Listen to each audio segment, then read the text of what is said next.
ഈശോ മിശിഹായ്ക്ക് സ്തുതിയായിരിക്കട്ടെ. ഏതൊരു മനുഷ്യനും ആവശ്യം വേണ്ട ഒന്നാണ് നിദ്ര. ചിലർക്ക് അതൊരു പേടിസ്വപ്നമാണെങ്കിൽ മറ്റു ചിലർക്ക് അത് ദൈവിക വെളിപാട് നിമിഷങ്ങളാണ്.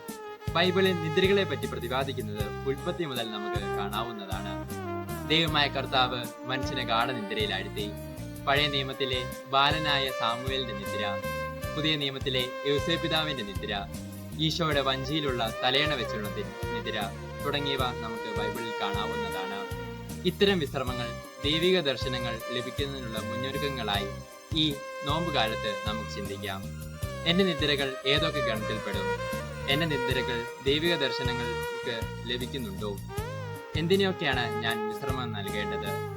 എന്റെ ഭാവന, എന്റെ തെറ്റായ ചിന്തകളെ, എന്റെ നാവിനെ, ആവശ്യമില്ലാത്ത ശബ്ദങ്ങളെയും കാഴ്ചകളെയും തുടങ്ങിയവയ്ക്ക് നമുക്ക് വിശ്രമം നൽകാം.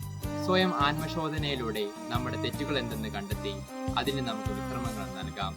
അങ്ങനെ ഈ നോമ്പുകാലത്ത് നമുക്ക് മഹത്വത്തിലേക്ക് മുന്നേറാം. നന്ദി.